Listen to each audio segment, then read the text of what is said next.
संसदीय संघ की राजस्थान शाखा का आयोजन किया गया है। विधानसभा में आज युवा संसद मौजूद है और सुनने के बाद उस पर गंभीरता से विचार करना, क्यों इसी के माध्यम से हम लोग एक सजग नागरिक भी बनेंगे और सजग नागरिक के साथ साथ संभावित जनप्रतिनिधि बनने का भी हमको एक अवसर है कि भविष्य में आप में से कोई एमएलए बनेगा, कोई एमपी बनेगा, कोई मिनिस्टर बनेगा, जिसके जो कुछ भी आगे क्षमता है, भाग्य है, मेहनत है, इस सारी बातों पे निर्भर करता है।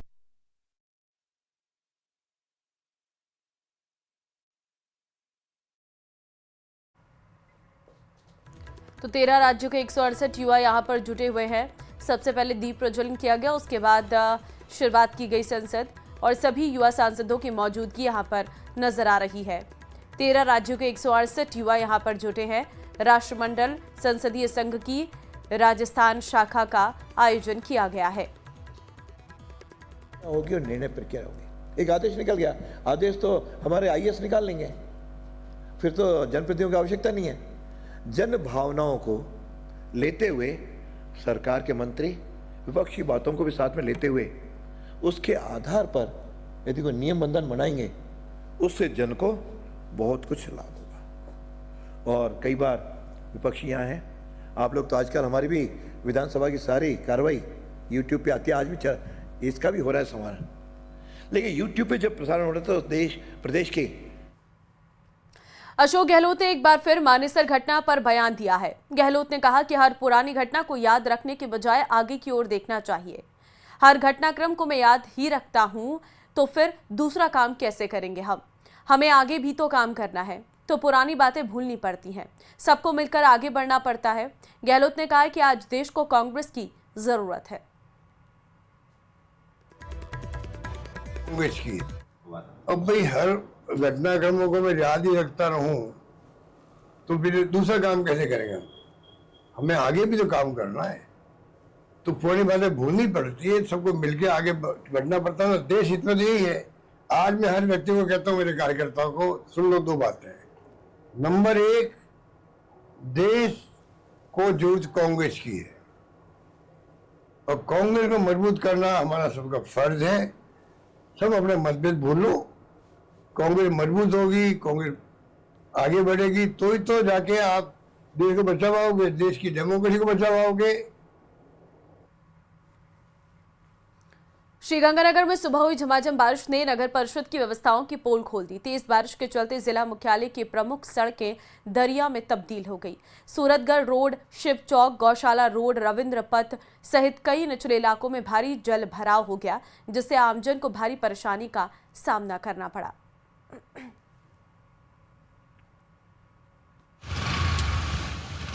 संवाददाता अशोक इस वक्त लाइव हमारे साथ है, सीधे उन्हीं का रुख कर लेते हैं।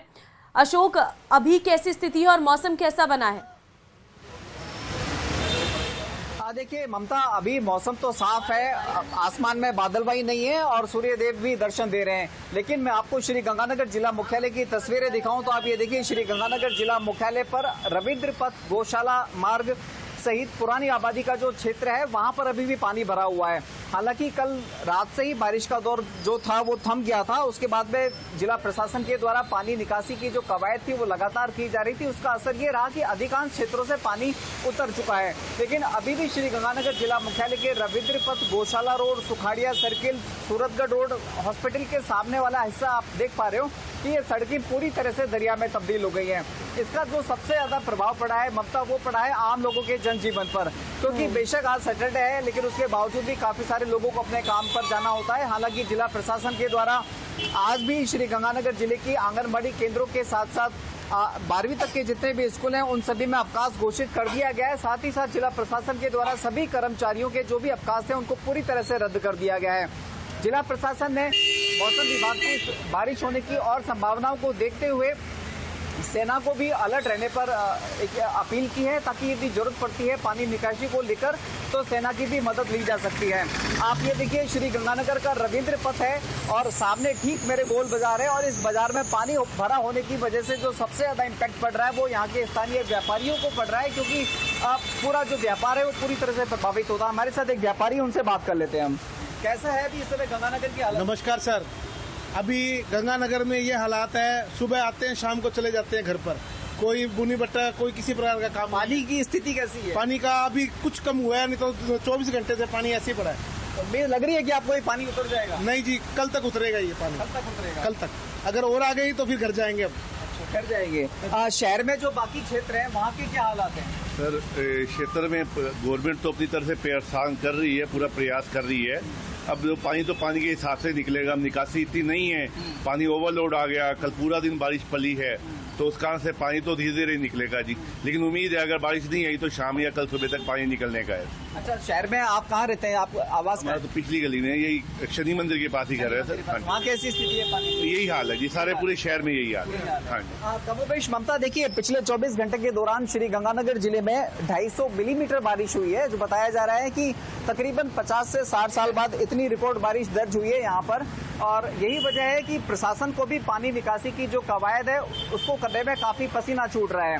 निश्चित तौर पर जब इतना सारा जल भराव होगा तो पानी निकलने में वक्त लगेगा, लेकिन गनीमत यह है ममता की कल रात के बाद में श्री गंगानगर में बारिश का जो दौर चल रहा था वो थम गया है, और उस दौर के थमने की वजह से फिलहाल आम जन थोड़ी राहत तो महसूस कर रहा है, और दुआ भी यही कर रहा है कि अब यदि लेकिन आगे मौसम विभाग का क्या कहना है? बारिश होगी तो प्रशासन के ममता, देखिए अभी भी मौसम विभाग का अलर्ट तो यही है कि श्री गंगानगर सहित बीकानेर संभाग में हल्के से मध्यम दर्जे की बारिश हो सकती है, क्योंकि मौसम विभाग के द्वारा जो ट्रफ लाइन है वो ट्रफ लाइन श्री गंगानगर जिले और हरियाणा के रोहतक से गुजर रही है। यही वजह रही कि पिछले 24 से 36 घंटे के दौरान न केवल श्री गंगानगर जिला मुख्यालय में बल्कि पूरे समूचे श्री गंगानगर जिले में, चाहे हम बात करें अनूपगढ़ की, सूरतगढ़ की, सभी जगह बारिश काफी तेज दर्ज की गई, और तेज बारिश की वजह से पूरे जिले भर में लगभग जल भराव जैसी स्थितियां बनी हुई हैं। सबसे ज्यादा नुकसान ममता उन लोगों को हो रहा है जो निचले क्षेत्रों में रहते हैं, और निचले क्षेत्रों में रहने वाले मकानों में पानी भर जाने की वजह से स्थानीय प्रशासन के द्वारा जिला मुख्यालय पर तो 4 धर्मशालाओं का अधिग्रहण किया गया है, तो साथ ही साथ उपखंड क्षेत्रों में भी धर्मशालाओं की व्यवस्था की गई है, ताकि प्रभावित लोगों को एक आसरा उपलब्ध कराया जा सके। लेकिन जिस तरह से अल सुबह से श्री गंगानगर का मौसम साफ दिखाई दे रहा है, सूर्य देव भी दर्शन दे रहे हैं, तो ऐसे में कहीं न कहीं उम्मीद अब ये दिखाई दे रही है कि शायद आज शाम तक बारिश ना हो, और यदि बारिश नहीं होती है ममता तो निश्चित तौर पर एक बड़ी अच्छी खबर होगी, न केवल प्रशासन के लिए बल्कि आम लोगों के लिए भी, क्योंकि अभी भी सड़कों पर पानी भरा हुआ है, निचले क्षेत्रों में पानी भरा हुआ है। जब तक यदि बारिश नहीं होती तो उम्मीद है कि अगले 5 से 7 घंटे के दौरान प्रशासन इस पानी की निकासी को कर पाने में सफल हो पाएगा, लेकिन यदि बारिश हो जाती है तो निश्चित तौर पर बिल्कुल अशोक, और अब देखना होगा स्थितियां कैसे बदलती है। बहुत धन्यवाद फिलहाल आपका अशोक तमाम जानकारी देने के लिए। प्रदेश में भारी बारिश के बाद हालात बेकाबू हो चुके हैं, कई जिलों में हाल एक ही जैसा है।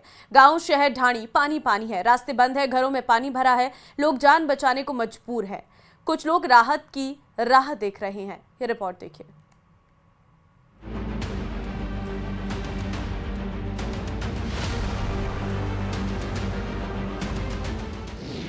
बेहिसाब बरसात, बिगड़े हालात, मौसम की मार, मुश्किलें अपार, जल सैलाब से हालात बेकाबू।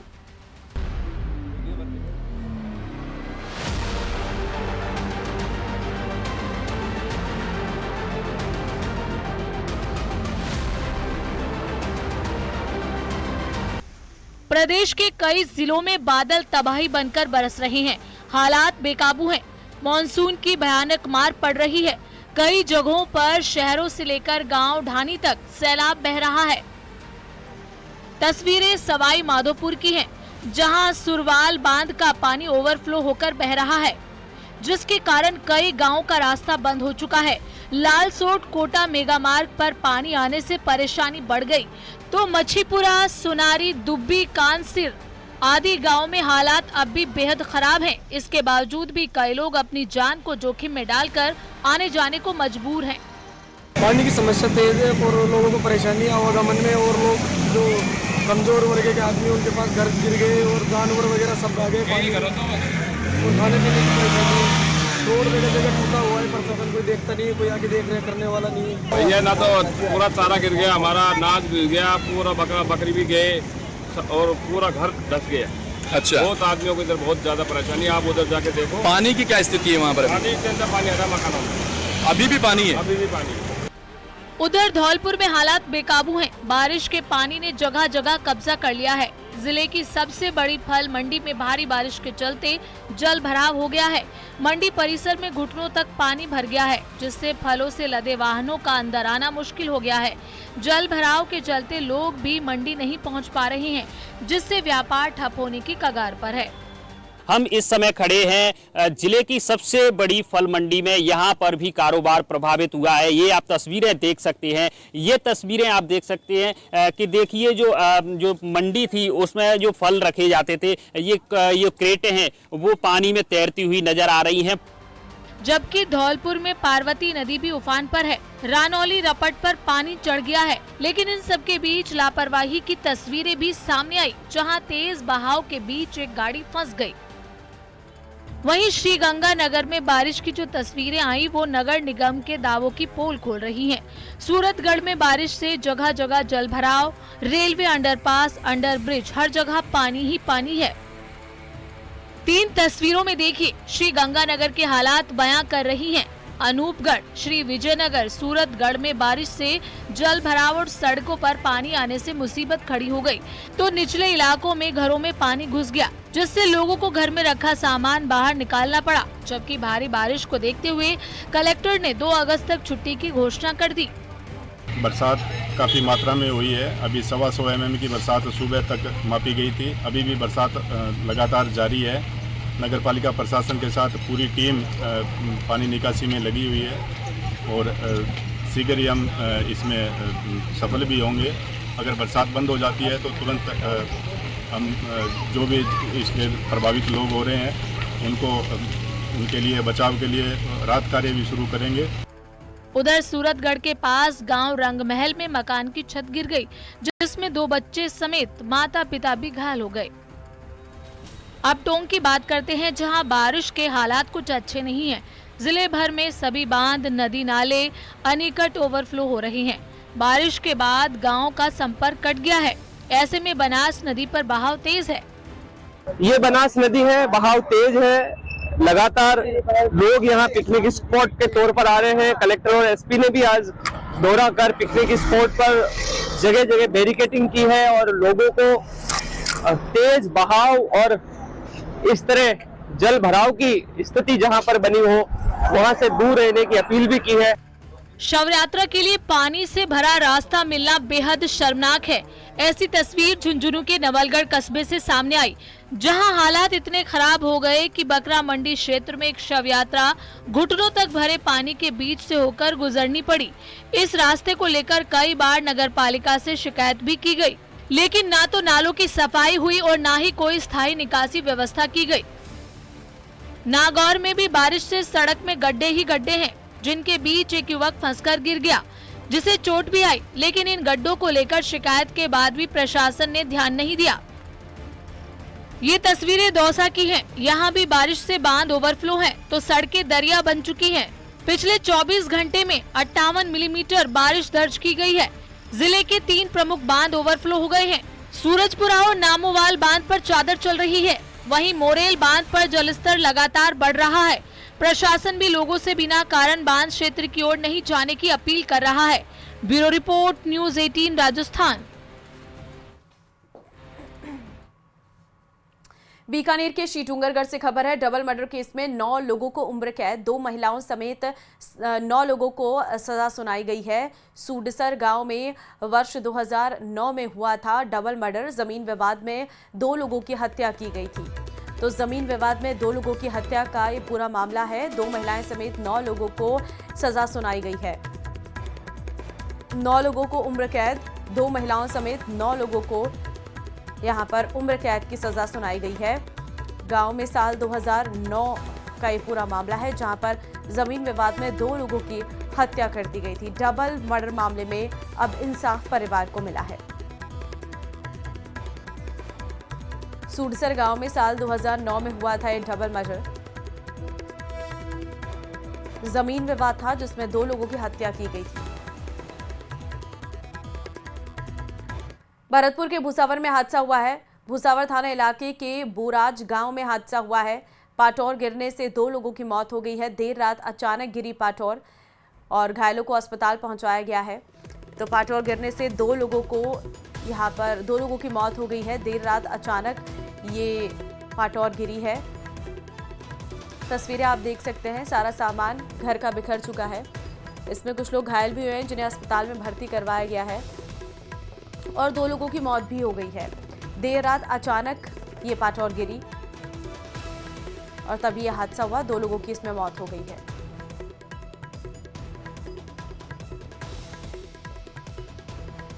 बीकानेर की खाजूवाला में हादसा हुआ है। बारिश के चलते ढही है मकान की छत। महिला समेत बच्चे इसमें सो रहे थे और गनीमत रही कि कोई जनहानि नहीं हुई। रात को बारिश के दौरान ये छत गिर गई अचानक से। खाजूवाला के 24 बीडी गांव की ये पूरी घटना है। तस्वीरें आप देख सकते हैं। महिला अपने बच्चों के साथ इस कमरे में सो रही थी, लेकिन गनीमत रही कि कोई जनहानि नहीं हुई। कच्चा मकान है, कमजोर दीवारें हैं और ऐसे में अचानक से जब बारिश रात भर हुई तो यहाँ पर जो छत है उसका मलबा नीचे आ गया। हालांकि इसमें किसी भी तरह की कोई जनहानि नहीं हुई। खाजूवाला के 24 बीडी गांव की यह घटना है।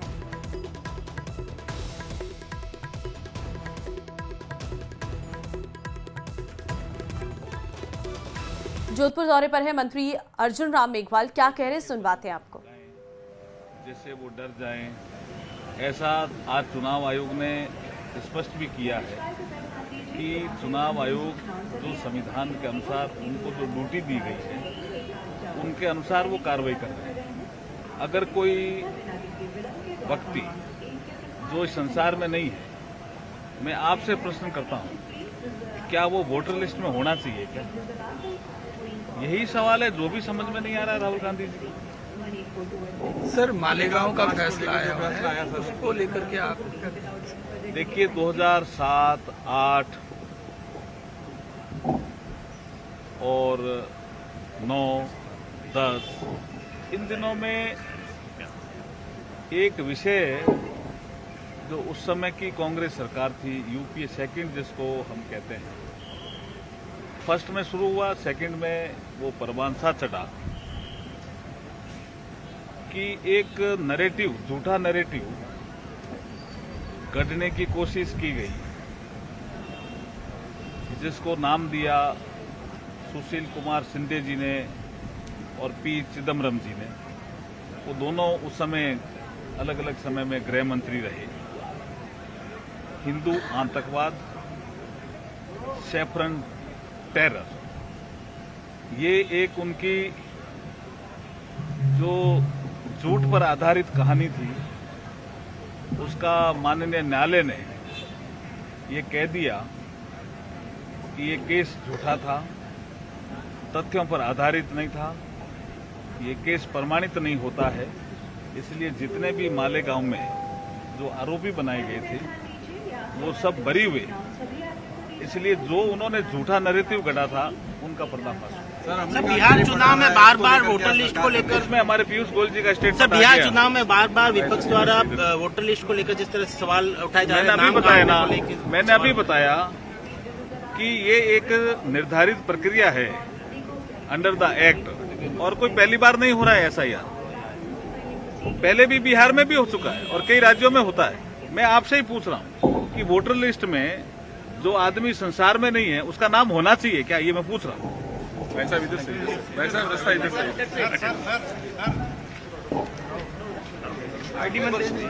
आईडी लेन जा पड़ी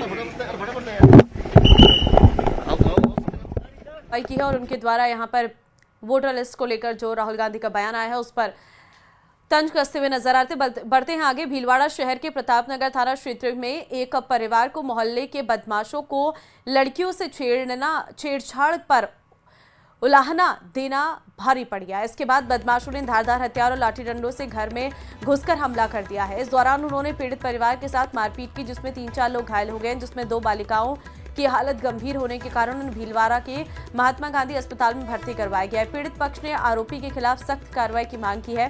पीड़ित मोहम्मद फिरोज मंसूरी ने बताया कि जब वो खाना खाने घर पहुंचा तभी आरोपियों ने तलवार, चाकू, लाठी, पाइप आदि से हमला कर दिया। इस दौरान आरोपियों परिवादी बहनों और पिता से भी मारपीट की है और पीड़ित की एक बहन को चाकू लगा है और दूसरे के सिर में गंभीर चोटें आई हैं। मैं 3 बजे खाना खाने आया था घर पे। उस समय मेरे घर पे लड़ाई झगड़े हो रहे थे, लड़ाई लुगाई लड़ रही थी। पुराने गंजी से लुगाई मेरी बहनों को इनको छेड़ते रहते थे, सीटें बजाते थे, बाहर से गंदे गंदे इशारे करते थे। एक नहीं, 2-2, 3-3, 10-10 छोरों को ले लेके बैठे रहते थे। मैंने इनका मोनू पठान, एक है दानिश लीलीगर, और आज तो इन्होंने हद ही कर दिया। आज हमारे को मारने के लिए चाकू तलवारें ले लेके आए। मेरी अम्मी, मेरी बहनों को, इनको, मेरे पापा के मारने आए। मुझे भी मारा। मैंने बचाव में उनको फटका जिसमें मेरे को चक्कू से पीछे से मारा। छात्र संघ चुनाव को लेकर लंबे समय से उठ रही मांग अब न्यायपालिका की चौखट पर है। शुक्रवार को राजस्थान हाईकोर्ट में छात्र संघ चुनाव बहाली को लेकर अहम सुनवाई हुई और इस दौरान जहां अदालत ने सीधे सरकार से पूछा चुनाव क्यों नहीं कराए जा रहे। ये रिपोर्ट देखिए।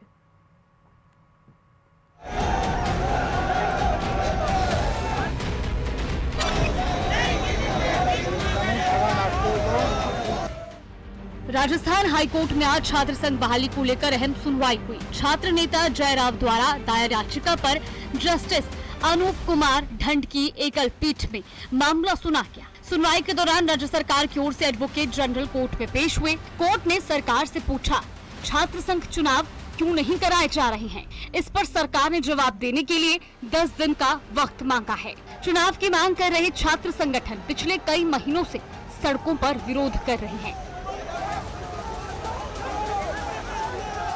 आयु के गेट से लेकर सोशल मीडिया तक छात्रों ने हर जरिया अपनाया। किसी ने मौन धरना दिया, किसी ने स्वांग रचा, लेकिन जब कहीं सुनवाई नहीं हुई तो छात्रों को न्यायपालिका की शरण लेनी पड़ी। हाईकोर्ट में दायर याचिका के जरिए छात्रों ने कोर्ट से गुहार लगाई है कि लिंग 2 कमेटी की सिफारिशों अनुसार चुनाव कराया जाए। छात्र संघ चुनाव न होना लिंग 2 कमेटी सिफारिशों के विपरीत है।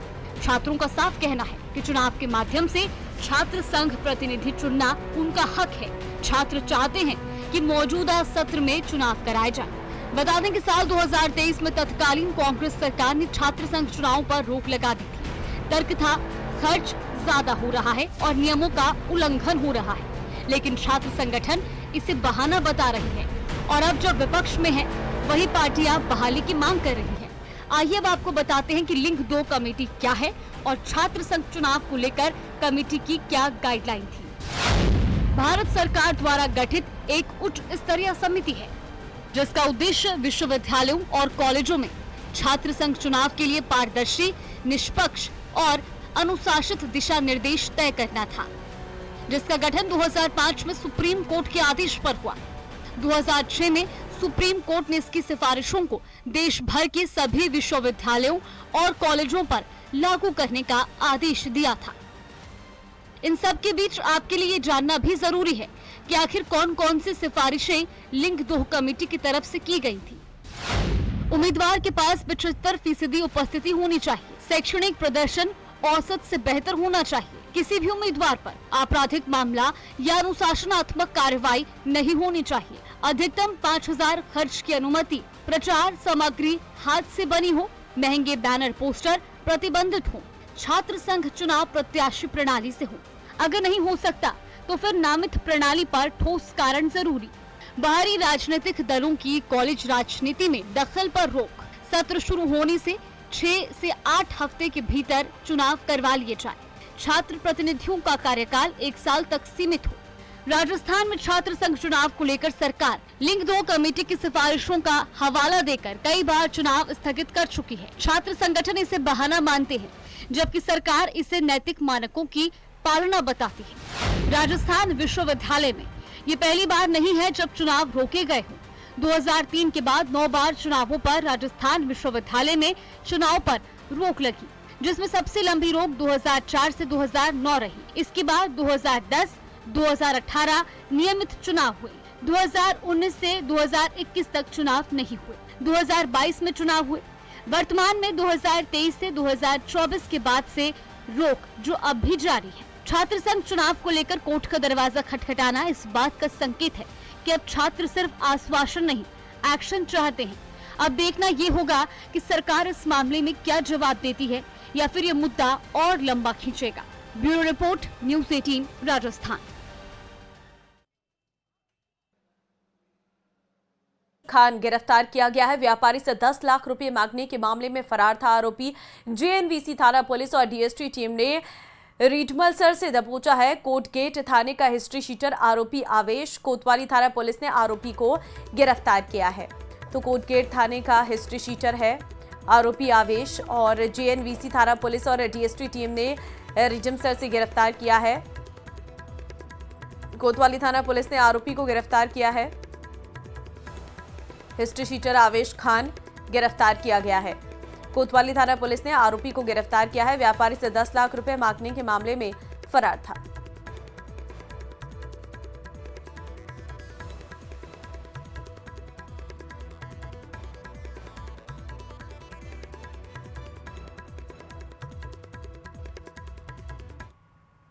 न्यूज़ 18 ऐप अब नए अवतार में। न्यूज़ 18 ऐप डाउनलोड करें, खबरों से जुड़े, बदलाव का हिस्सा बने। अपने शहर, देश और दुनिया की खबरें अब सीधे आपके मोबाइल पर। नीचे दिए गए QR कोड को स्कैन करें और तुरंत डाउनलोड करें न्यूज़ 18 ऐप।